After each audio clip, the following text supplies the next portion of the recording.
नमस्कार। आज हम बात कर रहे हैं एक अहम मुद्दे पर। देख रहे होगे खबर क्रांति यूट्यूब चैनल। यहाँ पर आपको शिक्षा विभाग से जुड़ी हर वो जानकारी मिलेगी जो आप देखना चाहते हो।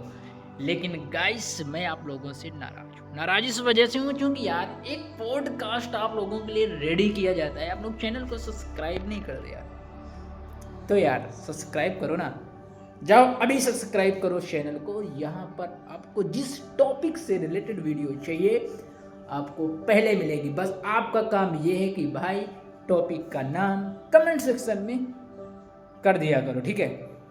तो जाओ वीडियो को देखो, जाकर के मजा आ जाएगा। तो चलो यार अपनी इस पॉडकास्ट को शुरू करते हैं। Love you all.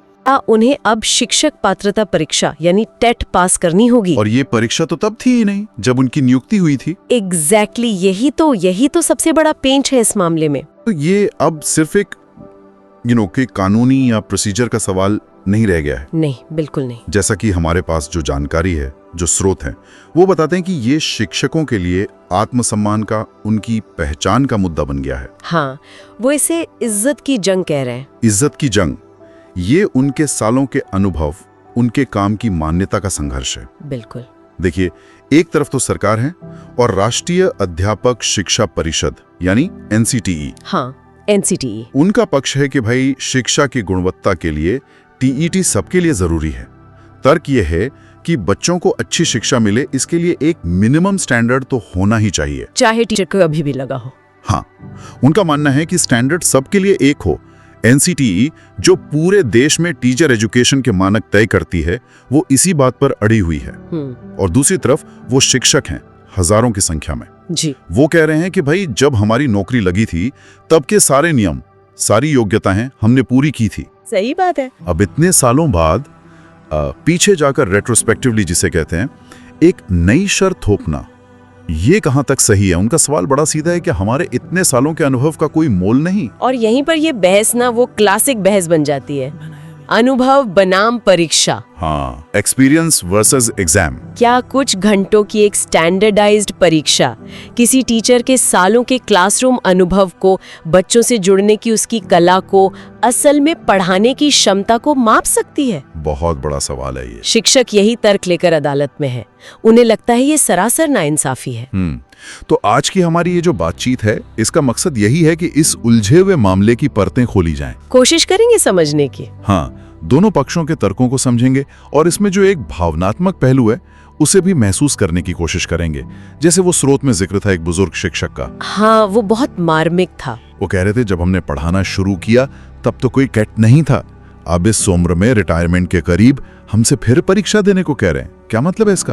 बिल्कुल, ये आवाज बहुत से शिक्षकों की है। और सुप्रीम कोर्ट के फैसले के क्या नतीजे हो सकते हैं दूर तक, उन पर भी हम सोचेंगे। अच्छा, ये समझना भी जरूरी है कि ये टेट आया क्यों था।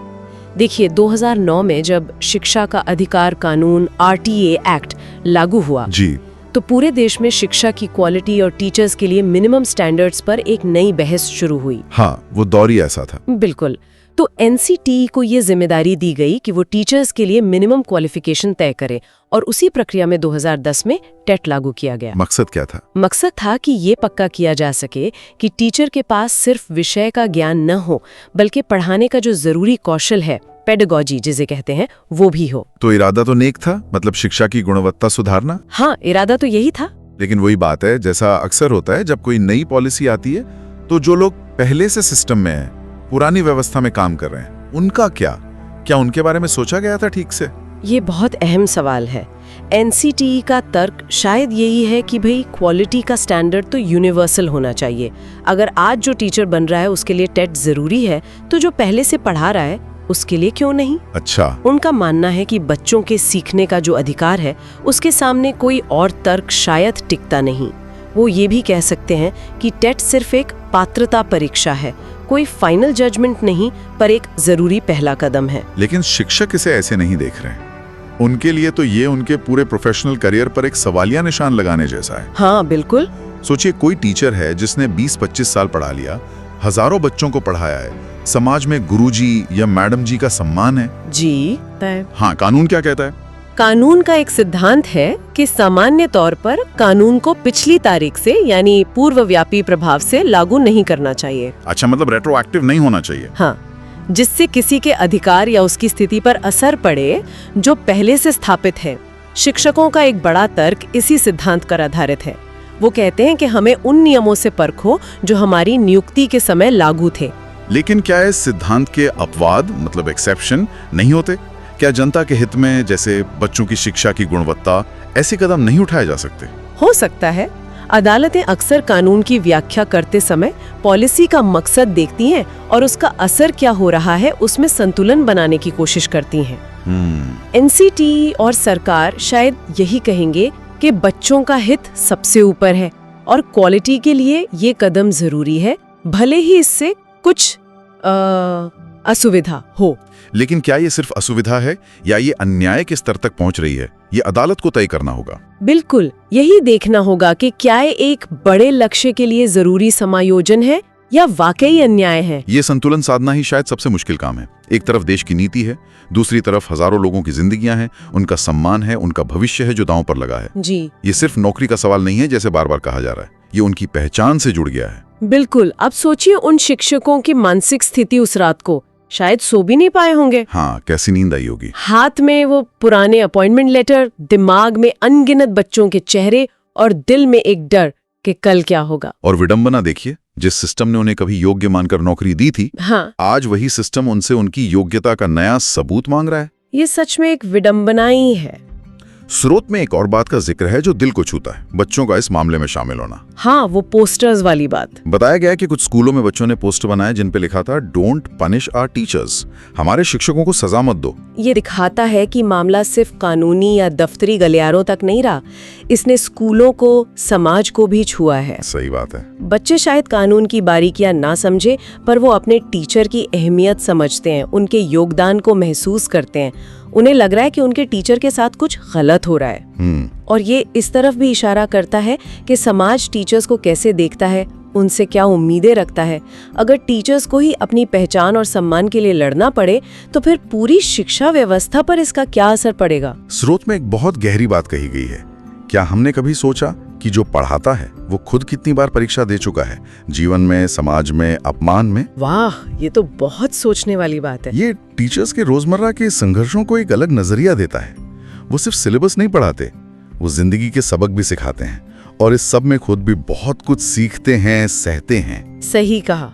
और अब ये सारी जटिलता, सारे तर्क, सारी भावनाएं सब सुप्रीम कोर्ट की बड़ी बेंच के सामने है। जजों के सामने एक बहुत मुश्किल चुनाव है। बिल्कुल।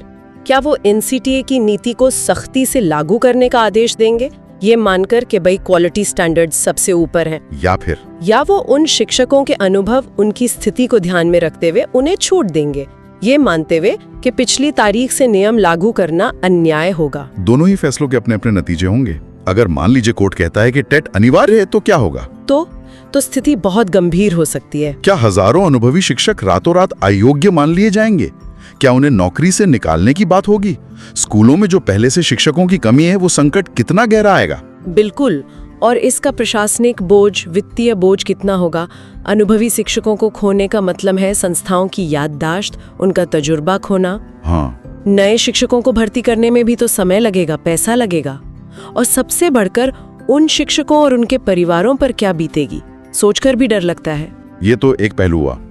दूसरी तरफ अगर अदालत शिक्षकों के हक में फैसला देती है, कहती है कि उन्हें टेट से छूट है, हाँ, तो इसके भी तो अपने असर होंगे। क्या इससे ये मैसेज नहीं जाएगा कि क्वालिटी स्टैंडर्ड्स पर समझौता हो सकता है? ये भी एक चिंता है। और वो नए शिक्षक जो टेट पास करके आए हैं, क्या उन्हें नहीं लगेगा कि ये तो भेदभाव है, सिस्टम में दो तरह के लोग हो गए? बिल्कुल, ये भी एक वैध चिंता है। इससे भविष्य में भर्ती और मूल्यांकन प्रक्रियाओं में और भी दिक्कतें आ सकती हैं। ये सवाल भी उठेगा कि अगर इन शिक्षकों को छूट मिली तो क्या कल कोई और ग्रुप भी ऐसी ही छूट की मांग नहीं करेगा? तो पॉलिसी की जो स्थिरता होती है उसके लिहाज से ये एक चुनौती बन सकती है। वाकई ये मामला एक ऐसे दौनहे पर खड़ा है जहां कोई भी रास्ता आसान नहीं है। सही कहा। जैसा कि स्रोत बताते हैं, ये लड़ाई अब सिर्फ नौकरी बचाने की नहीं रही, ये शिक्षकों की पहचान बचाने की बन गई है। पहचान की लड़ाई। उन्हें लग रहा है कि अगर सिस्टम उनके सालों के अनुभव को मान्यता नहीं देता, उसे गिनता ही नहीं, तो उनकी पूरी प्रोफेशनल आइडेंटिटी ही सवालों के घेरे में है। और इसी पहचान की लड़ाई में एक डर भी है। शिक्षक ये भी सोच रहे हैं कि अगर अदालत से भी उन्हें वो नहीं मिला जिसे वो न्याय समझ रहे हैं, तो फिर क्या विकल्प बचेंगे उनके पास? क्या सड़कों पर उतरना होगा? और ये किसी भी समाज के लिए, खासकर शिक्षा जैसे अहम क्षेत्र के लिए, कोई अच्छी स्थिति नहीं है। जब शिक्षक ही परेशान हो, आंदोलन कर रहे हो, तो उसका सीधा असर क्लासरूम पर, बच्चों पर पड़ता है। तो अब जब हम इस सुनवाई के बिल्कुल मुहाने पर थे, उस रात तनाव अपने चरम पर था। कल का फैसला सिर्फ कुछ कानूनी धाराओं की व्याख्या नहीं होने वाला था। नहीं, बिल्कुल नहीं। ये हजारों जिंदगियों, लाखों छात्रों के भविष्य और शायद देश की शिक्षा नीति की दिशा को भी तय कर सकता था। बिल्कुल, ये एक ऐसा पल है जहां नीति और सम्मान आमने सामने है। हाँ, पॉलिसी वर्सेस रिस्पेक्ट। जहां स्टैंडर्ड तय करने की जरूरत और इंसान के अनुभव का मूल्य, ये दोनों टकरा रहे हैं। अदालत का फैसला चाहे जो भी हो, उसका असर बहुत गहरा और दूर तक जाने वाला होगा। ये भविष्य के लिए एक मिसाल भी बन सकता है कि सिस्टम बदलावों को लागू करते समय पहले से मौजूद लोगों का ध्यान कैसे रखता है या नहीं रखता है। और अंत में हम सुनने वालों को उन्हीं सवालों के साथ छोड़ जाते हैं जो इस मामले के केंद्र में हैं, जो शायद उन शिक्षकों के मन में भी उस रात गूंज रहे होंगे।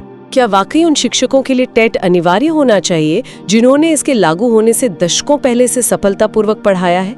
क्या उनकी सालों की सेवा ही उनकी योग्यता का सबसे बड़ा प्रमाण नहीं है? क्या किसी व्यक्ति के सालों के समर्पण, उसके कौशल, उसके अनुभव को चंद घंटों की एक परीक्षा से तौलना मुमकिन है या सही है?